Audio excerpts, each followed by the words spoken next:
the Legends Kraal today have a great son of the soil, a man who has played soccer here and abroad. His presence today adds value to what we stand for, telling those little stories that no one knows about, so that you at home will be able to say, who is Warren Jack? Who is Warren Jack? Well, Warren Jack's just a normal person, Port Elizabeth person, born and bred in Johannesburg, came to Port Elizabeth when I was about 10 years old, attended school there, and then from there onwards just went into sport. Sport was just everything to me as a youngster. I played cricket, rugby, soccer, athletics, basketball. I did as much as I could, and then obviously football just gave me passion and love. And it also helped that we lived across the road from the Westview Sports Grounds in Port Elizabeth. Yeah. So I'd go literally every day and play with the ball, and play with my brother and my friends on the park. And from there, things just grew and grew as I got older. Went to the Air Force, came back from the Air Force, made the South African side, Springbok side, indoor, outdoor. I then was given the opportunity to go and play overseas in Cyprus. I remember the time I was playing for Callie's Football Club here in Port Elizabeth, and they were going to the playoffs in Umtata, in fact. And if they won there, they'd go into the Premier Division. And I was a top goal scorer at the time. And our coach was the late Dennis Snowden, which is a famous football coach, is unbelievable. And literally a week before we went to Umtata, we were all excited. I had to withdraw because I got the opportunity to go overseas, and I had to leave within a week, which I did. I went and I played overseas in Cyprus, which was a tremendous experience. It also just showed me the lack of professionalism that we've got in our country. So our players don't really get the true opportunities that they get abroad. I mean, you can look at Lucas Radebe. I mean, Lucas was playing in my era, and he was a very good player, don't take nothing away. But when he went over to Leeds, he got everything there. What did he do? He became one of the best in the world. I mean, he's an absolute legend. Yeah. Your stint when you're still young, playing soccer at Westview Park, with your siblings, your friends, and everybody else. Yeah. Did you ever imagine that you'll be such a legend? People talk about No, you know, I never looked at it like that. I didn't even look forward and say, I want to become a professional. The passion for the game was just so great that anything that came up, I just entered and I played. And I was 14 years old and I was training at Westview, and the Premier side was training. And they would normally train after us, started about 7 in the evening, when the floodlights just come on. And we'd obviously train from like 5:30. So the seniors were busy running around the field, and we were playing with the ball in the big box, and I hit a shot that hit the crossbar, and it made a loud bang. And Jimmy Cooper, also ex-professional, also passed away, unfortunately. He called my coach, said, who's that youngster? At 14, and they then put me in to the Premier League side to play at 14 years old. And I guess maybe that's why today a lot of my friends are much older than me, because I played football with them. When the guys my age were to stay at the under 16 level, I was playing in the Premier Division. So that's what started the amateur football, and from there it was just open the gates. Your parents, just talk a little bit about your parents. I know your parents played a major part in your upbringing and all that stuff. Yeah, look, we were brought up. My dad, we moved from Johannesburg here when I was about 10, 11 years old. My dad was working for Standard Bank as a teller. I mean, it's not that you're going to retire soon with that type of salary. Anyway, he was in that game, and we weren't a wealthy family. We were brought up quite hard. But one thing I can always say about my parents, there's always food on the table, which one's got to appreciate, and the guidance was there, and the support was there. However, I must say the support was more from my brother. been the older one. My dad would always go watch him, which maybe You played which gave sport? me a bit, also soccer, You played soccer. also very, very good. And I think that drove me because I wanted my dad on my side, and I was pushing to be better than my brother, Yes. which I'm not saying I am better than him, but I think he didn't get the opportunities like a lot of PE soccer players didn't get. I was luckily chosen by a certain gentleman I knew in town, and he was connected overseas. And he said, listen, I want to bring this youngster over. And so that's when I went. But yeah, my dad was there. He was always standing on the other side of the field watching us. Very proud of us, obviously. Would you say you lived your father's dream or your parents' dream? I To be think, successful you in know, sport I think the success and part school was, and yeah, everything else? I think the success part was more from my mother's side. She was proud of us. My dad was very quiet. You can ask any footballer, he'd sit, he wouldn't get involved with the other parents, just stand on the other side of the field on his own and watch us. But he was proud of us in his own way, but he was a very quiet person, didn't tell us much. So, yeah, I mean, that might be this little bit of the sad part of my career is I had nobody that watched me or went with me. And, you know, I remember the only time when the PE guys came and watched me once was at Kings Park. I was playing for Amazulu. In Devon, yes. Yeah, I'll come to that part, yeah. against Chiefs. Yeah. And the EP side was in the crowd, came to watch. And it was the first penalty I missed. But it was against Gary Bailey. You know? Oh, yes. It's a Gary great, had just come from Man United. yes, great Which Gary is my, Bailey. yeah, which is my team. I love them. And Yes. I'll never forget standing there taking the penalty. And I thought, now I'm literally taking against the best goalie in the world Yeah. in my era. And I pushed the ball past the side of the post, unfortunately. But yeah. Would you say growing up, do you have just that's that part of growing up? Did you miss any opportunities? Would be saying now, I regret, I should have taken that path, I should have lived the dream, or I should have aspired to be somebody else? No, I'm very, very happy with what I've achieved on my own, basically. Never had somebody that really pushed me or assisted me. I would get my own foot in the door. But at the end of the day, any sport, if you perform, opportunities will come, especially if you excel. And I was excelling in the sport. So, as I say, I got calls all over the show, especially when I played here in South Africa in the Premier Division. I mean, I had Kaiser Matong asked me to come play for him, but I wasn't prepared to move. Yeah. So, you know, that my career in South Africa was, I would say, I enjoyed it much more than abroad. Yeah. You know, it was, yeah, with the locals, I mean, it was. Was it hamstrung by what? Was it what? Hamstrung by what? No, I don't know, so much, you know, just being a South African, I'm proud to be a South African. Yes. And I've never got involved with politics or anything, you know, so this was in the early 85s, 86. I mean, I got playing stadiums, just 45,000 people. Yeah. I'm the only guy from PE running around. So I was very proud of myself and I achieved a lot. I don't think I could have achieved more unless if I was a youngster, say 14, 15, and my parents were wealthy enough to send me abroad or try to get me in a trial with one of the British football sides. Because I suppose that's the only thing that I sit and I wonder, could I have made it there? Yeah. You went to from here. You say you were recruited or, you know, seen by this guy, this scout, Yeah. who felt that you need to go abroad, Yes. you know, and play. You went to Cyprus or went to Leeds? No, I went to Cyprus. Went to Cyprus. Yes, and then Were they semi-professional, professional? no, they were professional. The In fact, professional. the How other old were you then? I think it was about 24, 25. In fact, the other night on television, and I found a lot of my friends and told them there was Paphos and Olympiacos were busy playing on television in the Champions League. So I'd find my friends and say, look, this is the league that I played in, which was... That was the Champions League, yeah. Look, it was good, you know. I mean, when I played for EPA, which was the local club in Cyprus. You played for there. Yeah, we played in the Champions League against Anderlecht.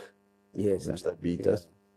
But one of my highlights there as well was I was told, I was a centre forward, as you know, and I was very, very fit. Yes. And we played against... Tall. Yeah, we played against, I can't call the side in Cyprus, and Terry McDermott played for them. And Yes. Terry McDermott was a legend at Liverpool. Yes. And my coach at that time put me on him and said, you just stick with this guy, and wherever he goes, you go. I mean, that's when I realized how good British football is. This guy was just magnificent. And he, at the time, was only 30, well, not only, he was 34. So for a soccer player, it's not young, yeah? I mean, well, it could be, it depends at the level. I mean, you look at Mo Salah, he's 34. And he's still playing for Liverpool. So obviously, Cyprus is obviously a step down from the British league. Yeah, yeah. So a lot of the ex-professionals will go play in Cyprus. Yeah. You know, like they're doing today, the Messis and that of the world. They go to the other places. Yes, where the mullah is. Miami and all that stuff. Yeah, yeah. Let's talk about Terry McDermott. It's his impact on you. You know, you're talking about Liverpool now. Now I feel like standing up because that's a club that I follow. You'll never walk alone. But I think you must sit down. Although we just beat you the weekend. Beat us, yeah. Yeah. I know. I take a punch. Yeah, You know, I'm a sportsman. You know, some you win some, you lose some. That's for Terry sure. McDermott, his impact on and an influence on you. Look, when I watched him, how he played and his vision in the game and not diving into tackles. It's a lot about football is reading the game. I mean, as most sportsmen, supporters will understand, especially in the British football, you can see when you watch the football, I mean, you get players that, let's call it non-footballers that are watching and still supporting, don't really know soccer too much. They just love it out of the joy and the excitement. But, I mean, you go back and you look at a player like Roy Keane from Man United. Yes, I mean, he's a legend. you know, he was one of the best players that's ever been around. But a lot of it was his captaincy and the way he controlled and spoke and his vision in the midfield and looked at things. He wasn't scoring goals every day, but so, you know. It was a man mountain. Yeah. It was unbelievable, yeah. You know, going overseas and then back home. Let's come back home a little bit. Yeah, look. Yeah, who you played here for Yes. When Kelly's. yes. And then, but you, in the township, you went to the townships Yes. when it was not fashionable to go to the townships. 100%. What drove you to go to the township? And My passion for football. to this day, you have a friend called Godfrey. Yes. No, Godfrey Koduka. is your bosom friend. 100%. You know, inseparable. Correct. Can you let's talk about Godfrey and you, your relationship. I get hairs on my arms when I think of Godfrey. I mean, Godfrey and I started playing football at Westview Football Club. And we just like this forever and ever, went on tours. Godfrey and I would sleep in the same room. Came back after my soccer career. I look after Godfrey. I help him quite a bit. He had some 2 or 3 nice jobs that he ran. And then he got older, you know, and unfortunately got retrenched. Went back to the township, which, you know, to this day I still take him stuff, food, whatever. He phones me, comes and visits me. But it's a hard life there, and he's battling at the moment. So, you know, things like that make me sad.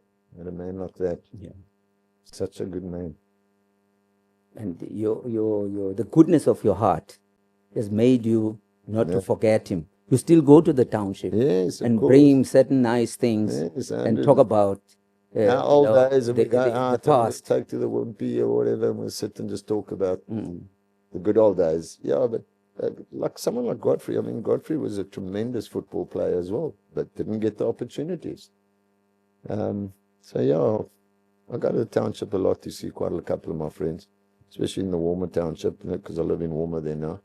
So I get involved with the soccer there as well. And I also sometimes, if I find a good player, I'll get hold of Gavin Hunt and say, Gavin, he has a good player from the township, you know, which I did in the past as well, like Patrick Meyer. He played for Bafana. His sons. Patrick, I mean, I took Patrick on board. Calvin Marlin, the goalkeeper, Frankie Skuman. All those players came roundabout through me and got their colours, as we said, for the Bafana side. But yeah, so when I came back to South Africa from my overseas trip, I think that's where things really took off for me, because it was local and I was in my own country, and I was playing for Kelly's, as I say, and then I got called up to go to Leeds United. I don't know if you recall the referee, Stan Swart. He was probably the best referee in the country. For a long time. Yeah, and there was a new side coming into the Premier Division, which was Leeds United, and they needed a striker. So Stan Swart from reffing said to the coach, well, I've got a guy in PE that's he's not a bad player. So they said, okay, well, let's fly him up for a trial. And if he makes it, then obviously he can play for us. So at that time, when I came back from overseas, I went to UP and I did a course on commercial property, which I just loved. And I started and I did exceptionally well. And then I wanted to taste South African football. So knowing in my mind that I'm not going to go live there, but I kept that to myself. Yeah. Maybe it was a bit selfish, if I can say that. But I wanted to taste football. And you've got to remember, you're going back all these years where those opportunities weren't around every corner. And I then said to them, all right, I'll fly up and down until the trial's over. If I make it, I've got to go live in Durban. Well, I went up and my first game, we played against Hellenic at Hartley Vale. Hellenic was a very strong very team. good side, yeah. Very, very good side. And we drew 2-2. That was my debut, and I scored both goals. And apparently they had a dry spell, a dry goal spell Yes, before you arrived. Yeah, yes. How was it received by those thousands? Yeah, well, look, the dry spell was more when I moved across to AmaZulu. Yeah, Because in the first 9 games for Leeds, I scored 9 goals. Wow. And they kept flying me up and down. And they said, you must move. And I said, no, I can't move. My job's too important. Anyway, they flew me up and down for 6 years. I flew from PE, 12:20 on a Friday, flight to Durban. My room was 7 to 8 at the Iliangini Hotel. Hired car, all that was on the plate. Then I played, and I was 3rd top goal scorer my first year. Noel Cousins was first, then Shane McGregor. Shane McGregor. The Chiefs legend. Hey. Well, look, I mean, there's also a little bit of a story. There's a little story about Shane McGregor and myself that a lot of people don't know, because as I say, I was playing and I was scoring every game. I mean, and the fun part of that is every time whichever airport you got to and you see another team and you say, like, Arcadia won 3-1, you say, who scored the goals? Because there was a chase for the top goal scorer. Yeah. And that game that we played against Chiefs and we beat them 2-1, I'll never forget sitting at the Iliangini Hotel, and Kaiser Matong sent the waiter over to me to call me. He wanted to talk to me, which eventually I went over and spoke to him, and he wanted me to move and go play for Chiefs. Yeah, the Chiefs, yes. And I said, no, I'm not moving to Johannesburg. But you must know, Kaiser Chiefs were powerhouse. You couldn't dictate there no matter how good you are. 100%. And then, I mean, in those days, his sound was really good. I mean, it was Dr. Kamala, all this. Teenage Data. Oh, Teenage was unbelievable. Those players, I mean, there's a lot of players I can name in that era that are good that you don't get them today. And so I said to Kaiser, I can't move up. That's when he employed Shane McGregor. Oh, yeah. So then Shane went to Chiefs, and look what happened to him. I mean, how many goals he scored. But, he's an incredible player. But remember who he had behind him. Yes. When you got Dr. Kamala, who put the ball exactly where you wanted. Yes. You know, so, and Shane was an absolute legend as well. So that was where I was. Then I was playing for Leeds, and then... Leeds as in Yorkshire? No, Leeds, South Africa, in the Premier Division. Yeah, okay. And then at that time, AmaZulu were the highest supporters club in the world, apparently. Okay. Now remember, more than Orlando Pirates or Kaizer Chiefs. Yes, and overseas. Really? Remember the members. Yeah. So that you had to have a card. You have a card. Okay. There was probably more supporters from Liverpool, Man United, blah, blah, etc. But registered members was AmaZulu. But those days it was 10 rand to be a member. Yeah. Anyway, AmaZulu were a highly regarded side. And in the first 10 games, they hadn't scored a goal. Now, I was 3rd top goal scorer for Leeds. So, it's got a bit lost there. So, where was I? You were the 3rd best goal scorer. So, AmaZulu needed a striker. Yes. So we, the newspaper, the Mercury newspaper would have, Usuthu. yeah. I'm a And the London born. newspaper, yeah, 100%. Usuthu. And You then know, they'll those years, chant that one. yeah, Usuthu. for sure. Amabashangona. Yeah, Yeah. because, you know, that We'd hear that that was such rumbling. unbelievable. Yeah, yeah. So there's, it says, is Jack going to move to AmaZulu? And so it was Yes. very tense. Yeah. And the day that obviously I signed up, it was all over the newspapers, and we played. Thousands and thousands. I think it was about Used to watch. 45 to 60,000 people in the Umlazi Stadium. Gee was. I mean, the stadium was like a bowl. It's designed like a bowl. And Yes. now everybody's there to see can this Lungu score, Yeah. score and save AmaZulu. And in the first 3 minutes, I got the ball on the halfway line, and there was no one around. So I just hit it at the goal. And I didn't hit it properly, but the goalkeeper went down on his leg to pick the ball up, and it bounced and it shot over his shoulder and went Wow. in. Anyway, I ran and I jumped on the fence and I Yeah. jumped in the fence because that was possibly one of the best feelings I've ever had. It And was they gave you a name. yeah, they gave me a name. Tubula Magazine. Tubula Magazine. Tough English. Yeah, and eventually I found out what that meant. Yeah. It's like you kick a ball like a rocket. Yes, yeah. And you know, that's what I did as a striker. I wasn't a super skillful player, but I was very fast and I could kick the ball very well. Athletic. Yeah. You were very athletic. Remember, you used to run and Yeah, you used to man. play all other sports. Everything, And yeah. then you end up residing with the soccer ball. Yeah. So in soccer, as you know, especially as a striker, your speed is vital. It's important, your timing. Mm. Yeah. Yeah. So, yeah, so that was it. Then from AmaZulu, I went to Hellenic with Budgie Byrne, Yes. and that's where I met Mark Williams. Mark Williams, Now, yeah. Mark Williams, Great. we lived together. Yeah, yeah. In my existing house today, I still live there. Mark and I lived there. That's when he scored the winner for the African Cup of Nations, if you recall. That is 1996. 1996, Mark, you know. we lived Yes, together. 1996. Yeah, That was Mark. That great team of 1996 unbelievable. with Philmon Masinga. Former singer, those Yes. guys. Oh, no, they were players. were Yeah, awesome. the Professor Mkabanis, They were awesome. Joel Fire. Yes. There were so many quality players in those years. Yeah. And I look now and I don't see that. And I know Yes. maybe people say because that was your era, you feel better, but you can ask a lot of people, football people that know the game.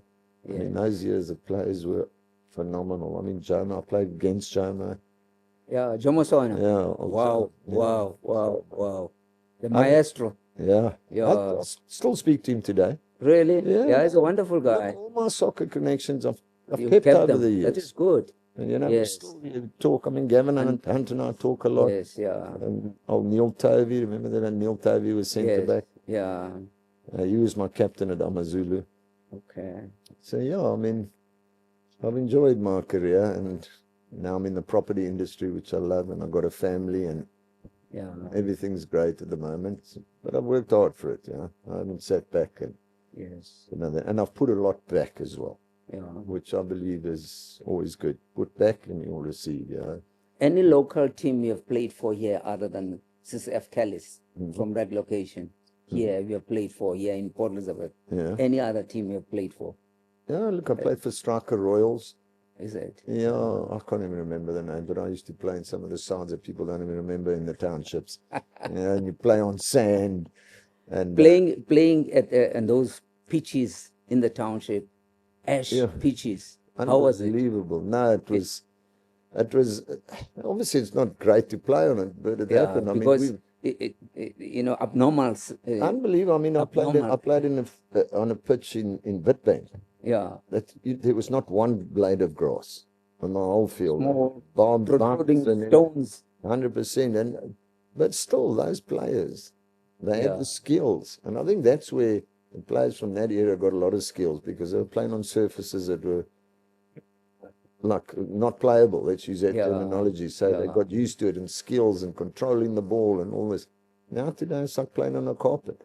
I mean, and they wet the field, the ball shoots. And they slide on their knees. So things have improved tremendously, and that's why When you see a player sliding, what do you think? You know, Sliding on his knees after scoring a goal. I think that's pathetic, because, in our day, we used to put baby oil on our legs because, Is it? you know, from sliding, Yeah. those days you used to put lime to make the lime. Yes. I mean, that lime goes into your bloodstream, you get infected So in that. bad. Yeah. But these players that run and score and run on their knees, I mean, you just got to hit the spot. You can damage your knee and injure yourself. So I don't understand why coaches actually allow that.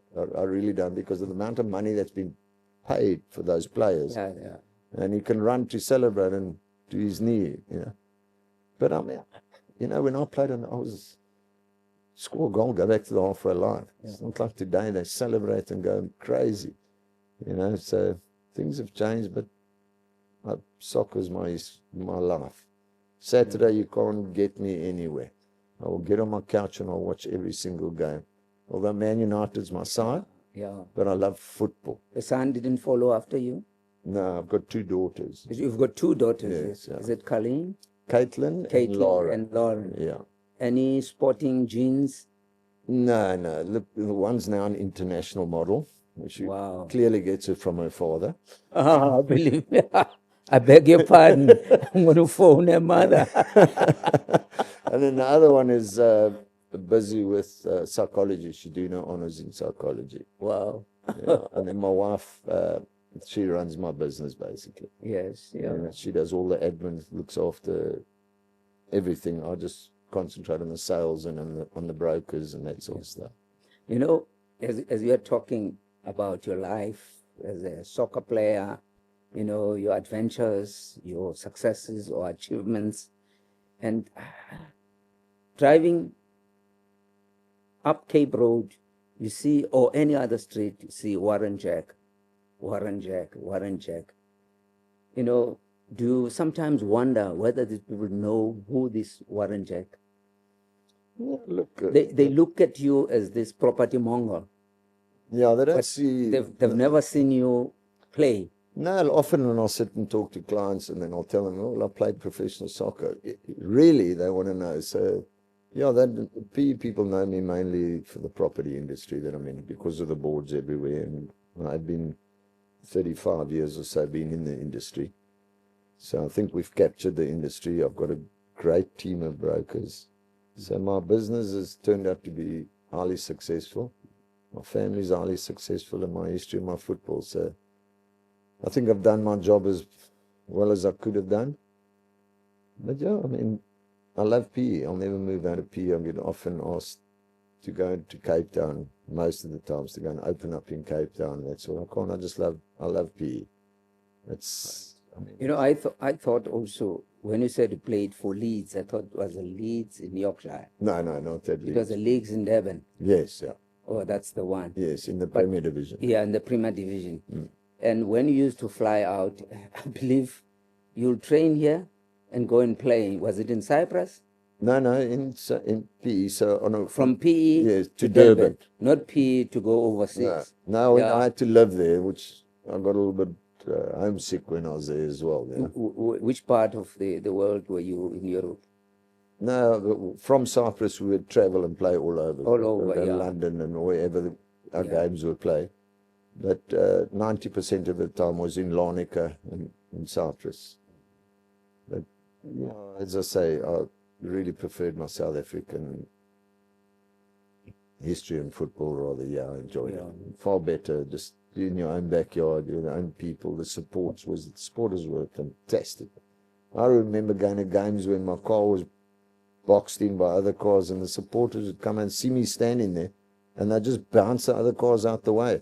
Literally bounce them out the way so I can pull out. And, but yeah, so, and a lot of loyal supporters to this day. I mean, if I go to petrol station, guys still recognize me, still talk to me. Without your hair, yeah? Yeah. You know, because all of you, Malia Jam and everybody else, you guys, yes, you have these long hair and all the stuff. Yeah, Miley's got a nice mop on his head.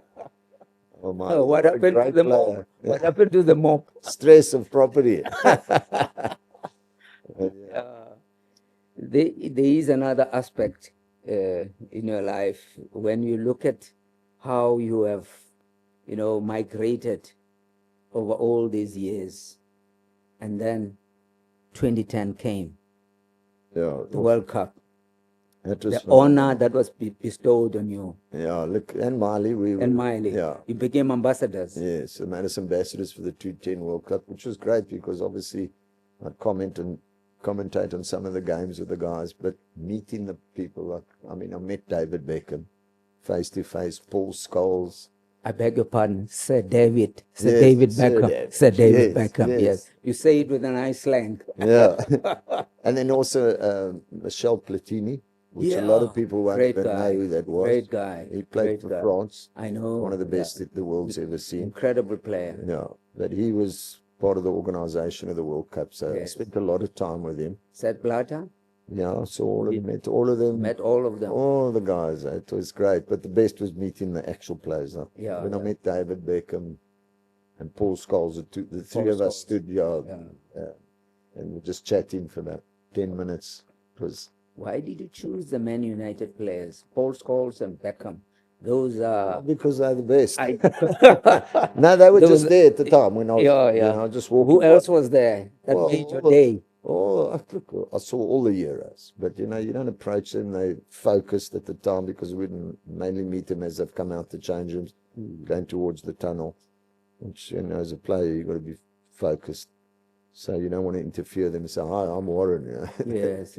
But it was after the game, and I saw, as I say, I was with Paul and David, and it was great to talk to people like that and hear their aspects of the game and what was happening at the tournament.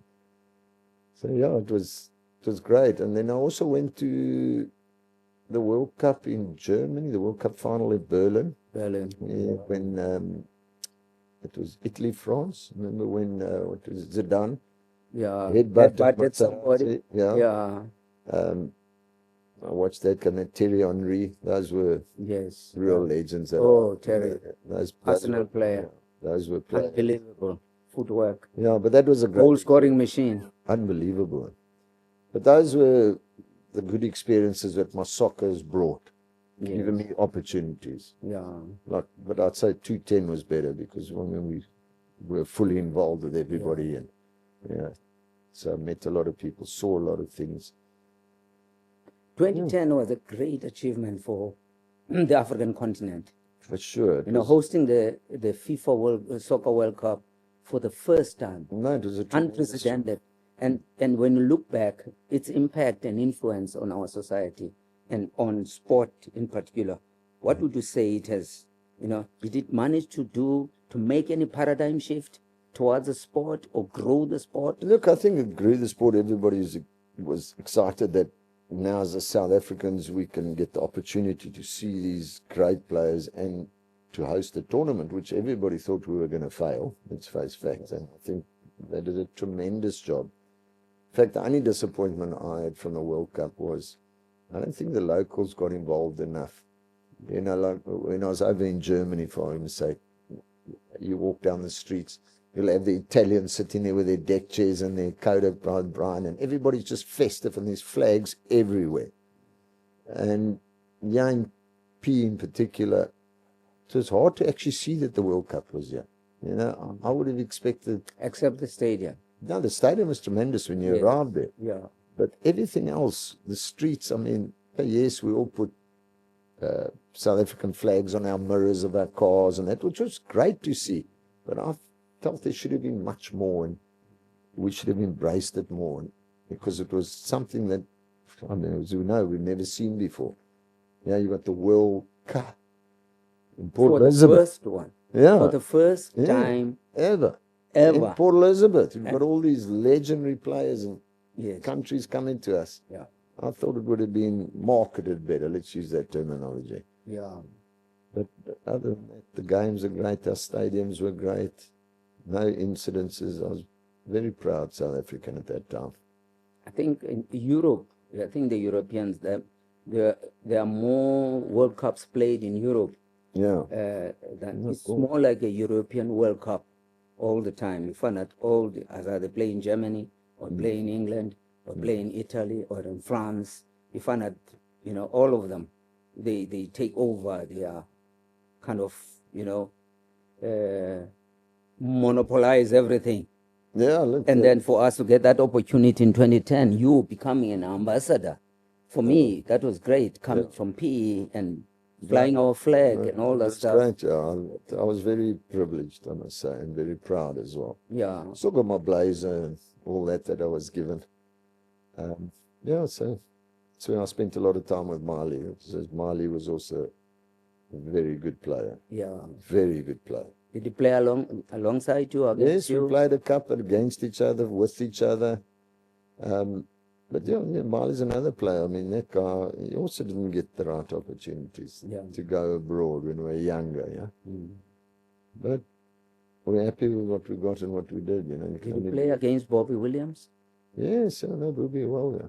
Is it? Did you play against him? Yes, in your many time? times, yeah. Yeah. Those are great guys those days. They played hard soccer. Yeah, and Bravo Jacobs. Bravo Jacobs, yeah.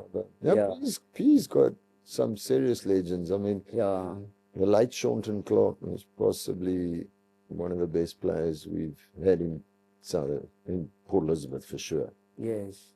He also played overseas in Cyprus. In fact, I played with him when he was there. We were the two South Africans that were in there. That went over. Because each side, was allowed two foreigners. Yes. So they took Shaunton first, he was there, and then I went over.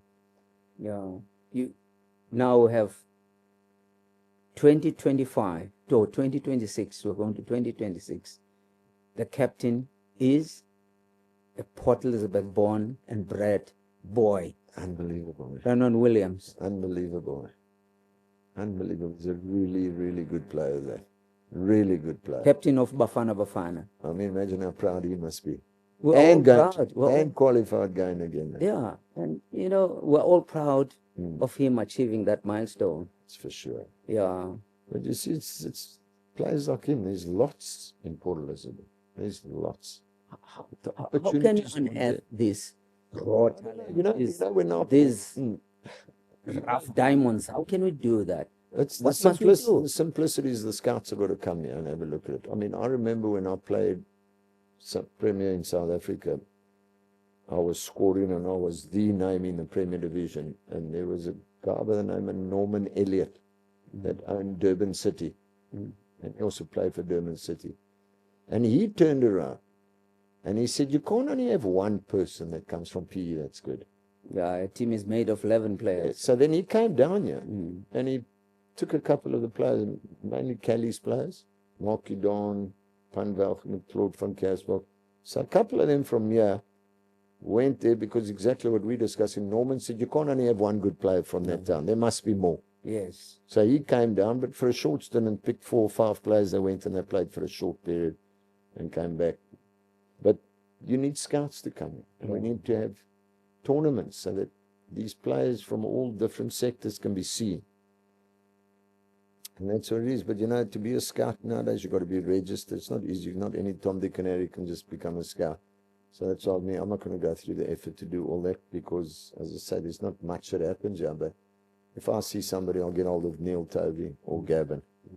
And they fly the player up, have a look, and work from there. Sign them. I don't know if you remember a player by the name of Theo Maswana.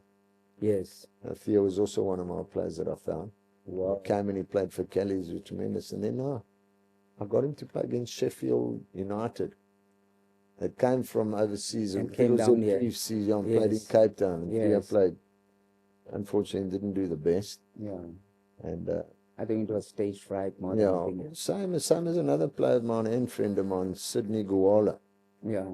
He was tremendous. So I was getting near the end of my career and I was Did you play against Barack Ngandana? No. No, he was younger than you? Younger, yeah. He was younger than you. But I remember Sydney, I organized Kaiser to come all the way to Rustenburg. I said, Kaiser, you've got to come and watch this youngster. And I'll never forget, Sydney had an absolute nightmare.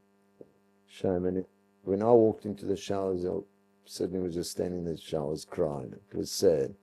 And he said, Warren, I messed it up. I knew you were sitting there and I knew he was watching. Yeah. So, And it was not easy also to play on the high field. Because the air is thin there. You come from this humid air here. Your lungs are not, But the ball goes on. The ball goes on. You don't have the the oxygen on your knees. 100%. Look, it's totally different. A lot of Totally people different when you play in Joburg and here. Yeah, well, you can see it even when one plays golf. I mean, you can hit the ball further in Joburg than PE. Than PE, yes. Yeah, so there is a difference, but your breathing, I mean, it is difficult to breathe up there in the beginning, but you get acclimatized and you get used to it. That's why we'd go up normally 2-3 days before the game and get acclimatized. Yeah. When you look at the opportunities, I wouldn't say you didn't want to take like playing for Kaizer Chiefs and all that stuff. Looking back, do you have any regrets? No, I don't think so. No, not at all. Was Kaizer Chiefs or Orlando Pirates maybe, such a you know, powerhouse? if there was something, my regret would have been that I didn't go to Chiefs. Your regret? Yeah. Your heart wanted to play for Chiefs. Of course I'd want to do, but I was also in the property game, and I started off with an absolute bang. The amount of money those days, yeah. I said, I'm not going to get that earning playing football. So, I mean, at those days, I remember I got called from Supersport to commentate on the games. You know, like you'd often turn the TV on a Saturday game, you'd have Mark Williams sitting there and Andre Arendse or wherever the case would be.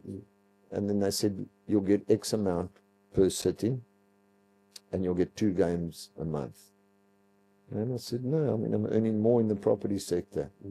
So I didn't do that, which might have also been a regret. But the biggest, I would like to have turned around and said, this is my Chief shirt. Yes. You know, but unfortunate circumstances didn't allow it. Yeah. Remember, you can't play soccer forever. You can't, yeah, because your legs. That's the thing, you know, people say soccer players. And everything else that goes with it. Yeah, I mean, you see a lot of people talk about soccer players. They say it's ridiculous how much money they get. But people don't realize that their work span, if I can use that terminology, is short as a footballer. So, I mean, at 34, most players are finished. I mean, I finished at 32. And you can feel it in your body, and you can, I mean, the crowds would tell you that you're getting a bit long in the tooth. Yeah. So you... But Ronaldo is 34 or 35. 36. 36, somewhere there. Yeah, Ronaldo is still playing.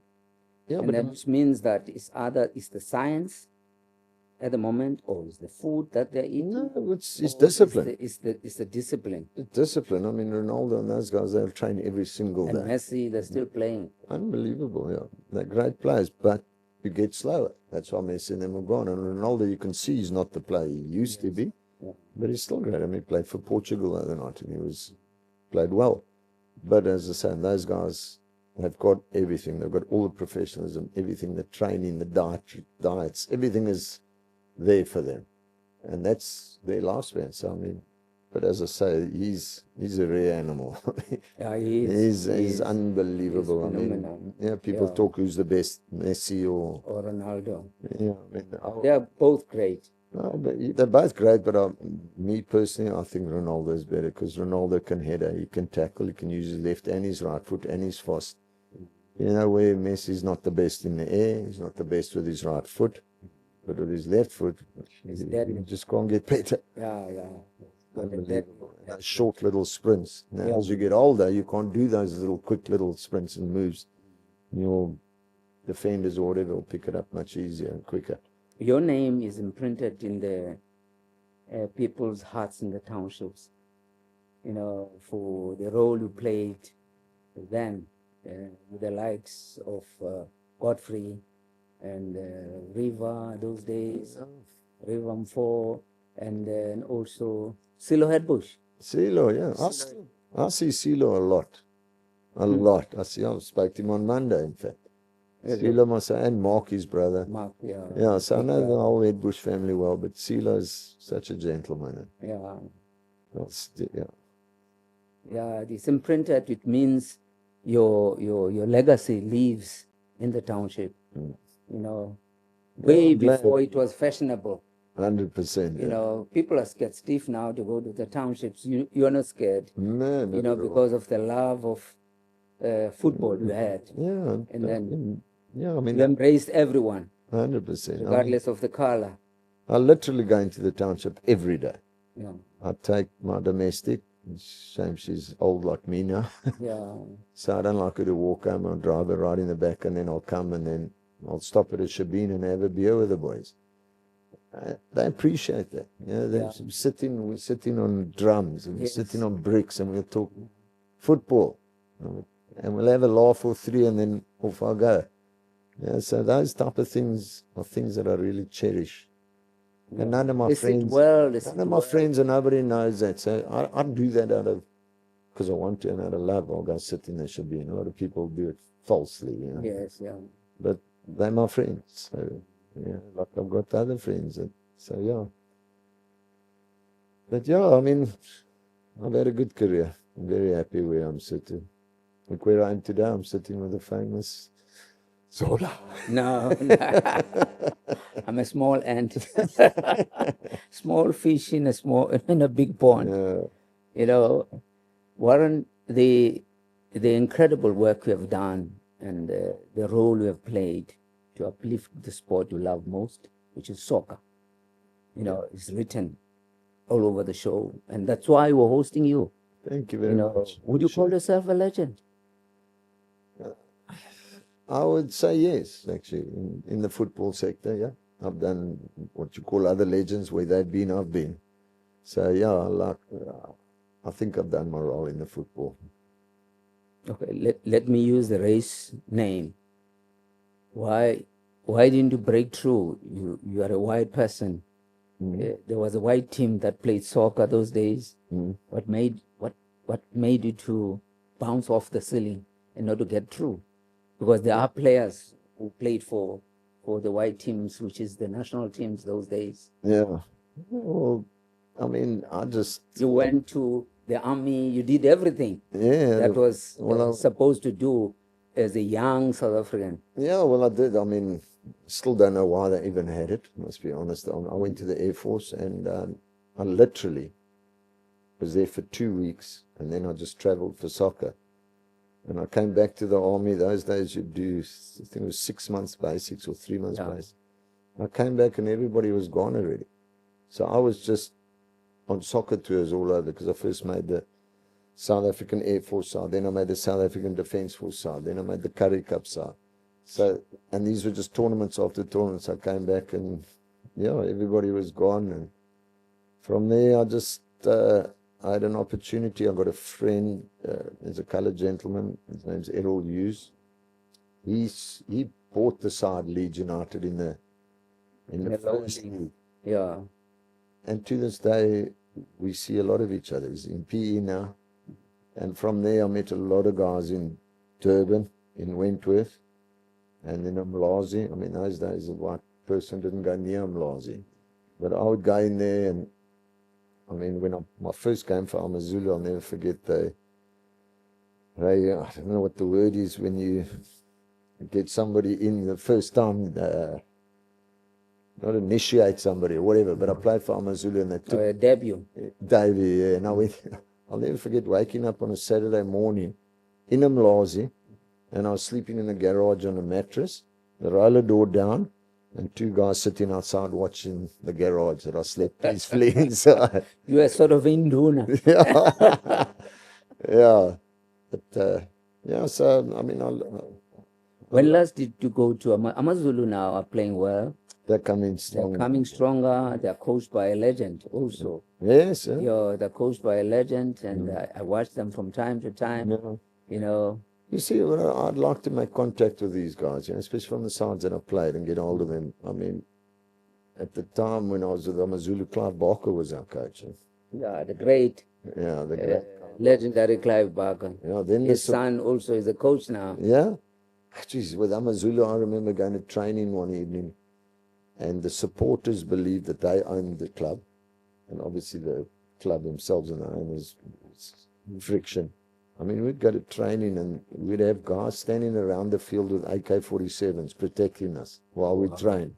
Wow. From supporters, because they'd come and try stop the training. Disrupt everything. And, yeah, I mean, so you'd play now, you're running around the field, and these guys with AK-47s watching you.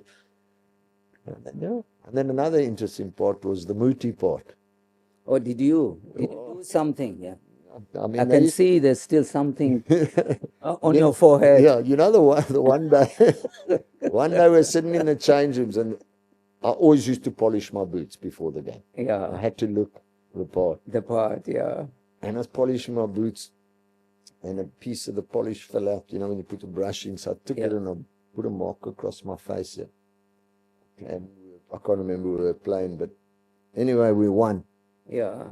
And from that game, they would not let me not play without that. I had to put it on every game. And when I met Noel Cousins at the airport once, he looked at me, he said, At your muti. yeah, he said, I saw in the paper, in the newspaper, you look like you had a birthmark. Yeah. I said, no, it's the polish. And then another interesting story is we used to all stay in holiday inns before a pre-game or whatever. And then, and I'm talking a long time ago, there was a bottle of Muti like that for 10,000 rand. 10,000 rand. Anyway, they put me in a bath in the holiday inns with the water, about that much water, and they put the stuff in. Then I've got to get in, and the Zongoma comes and there's all Sangoma the talks to screaming you. and shouting, talking to me, and Yeah. the spirits must get out of me. Let the Tokoloshis go away. 100%. Put the bed on the bricks so the Tokolosh can't climb up. And they put this stuff on you, and wow, did this stuff stink. Anyway, we played and we won. We won, yeah. So now the next week, or week after, we were playing Chiefs, and obviously we wanted to win. Yes. So what happens? We now got to find the same Zongoma. Same guy with that small bottle. That bottle went to 15 grand in 2 weeks. Anyway, put it on me and we lost. But there was a lot of that. I mean, I've got games where there was dead monkeys hanging in the change rooms. Is it? Yeah, from the other teams to put you off. And Yeah, so, yeah. It was more like not a tradition, but a norm. yeah, You find that, the Sangomas play their part. big time. It was They a play big their thing. part in trying to scare off the other teams. They say Yeah. that we've got this thing, and then people find that you do have your talent, your potential It's there. exploding at that time. You're young and you don't care to get anything else other than play on the field. But the teams we have and and also the management or the executive believe that these guys must be protected. 100%. It was a big thing in our Kaiser era. Chiefs, All Pimble of them, Brothers, every single every one. single one. And we'll see the goalkeeper will hang something. Yo, there was lots of problems with that because then the other teams would hang Well, like a dead monkey or something in your box, and you go and say, "Hey, why don't I see my goals?" And then there'd be friction before the game, and yeah, so I got lots of stories. I mean, I've had a helicopter come and fetch the referee off a soccer field before because of the crowds. the game. wanted to- it was a away game. They were baying for his blood. Yeah, it was a away game. I think it was Witbank as well, and it was a tense game, and both sides needed the points. And it was about 15 minutes to go, and obviously being a white ref as well, was that Stan Swart, Yeah. and they thought that he's been biased. I was playing for Leeds, and we got a penalty 15 minutes to go. And Dennis Wicks was my captain, but he'd been tackled hard, and actually they hit his head in the tackle, and he was a little bit concussed. But he went to take the penalty himself. Obviously, after the crowd had allowed us to carry him, Yeah. but they had a big fence around the field, and he took the penalty and he missed. But the ref gave the penalty again because the goalkeeper moved. That was absolutely the biggest mistake he did. Sure. So then they gave me the ball and I took it and I scored. Yeah. And they just went crazy. They jumped on those fence, and the fence eventually fell down. They ran on it. The players just ran for the change room. I'll never forget. Well, all I did, I said, "There's no point in running here." Yeah. So there was a high jump mat Yes. around the field. Most fields athletics also there. Yes. Yeah. So I just went and I lay on the mat. Well, do your thing, and they were all running and breaking the seats off and going crazy. And Stan Swart had to, a helicopter had to come and fetch him and take him off. No, it was bad. It was bad, but no bad incidents. It was just aggression. Yeah. You know, people giving, you cheated or whatever the case, what they felt. You know, even to date, you find that kind of tensions or acrimonious kind of environment between the fans and the owners. Yeah, there's a lot You of, know, and sometimes the owners, they say the team is not doing well, you have appointed the wrong coach, and they'll sing sacked in the morning, sacked in the morning. yeah. Well, that's why I think your coach might be going, the Liverpool coach. You know how they talk, you lose 3 or 4 games and then all of a sudden it's the coach's fault. Yeah, Yeah, which, it's happening. You know, even with Chiefs, you know, Nabi is gone, Yeah. and you know, soccer has become such a commercialized entity. business, it's a business. It's a business, and millions are pumped into it, and you've got the television rights now that are coming through, something unprecedented, you know, when you compare it with your time. Yeah, no, look, there's a big difference now. Big difference. As you say, television rights, I get paid lots. I mean, the security for a game of football today must cost close to $500,000, if not 700,000, just for the security at the stadium. Yeah. Then you've got to hire the stadium and all the people. So I think, and I'm taking a guess now, but I would think for a club to run a game now, it costs like $1.5 million, right? But then you're getting paid from the gate takings, you're getting from television, getting from the sponsors. So it's not a cheap sport.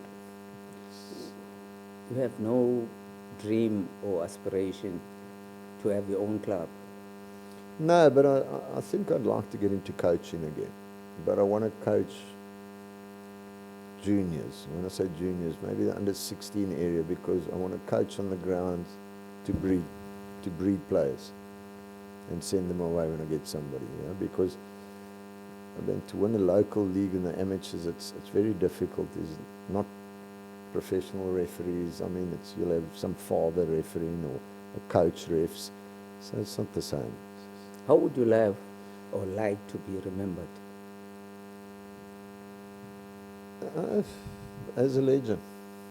I'd like to be known that he did well in his job and he did well in his sports career. And of course, family.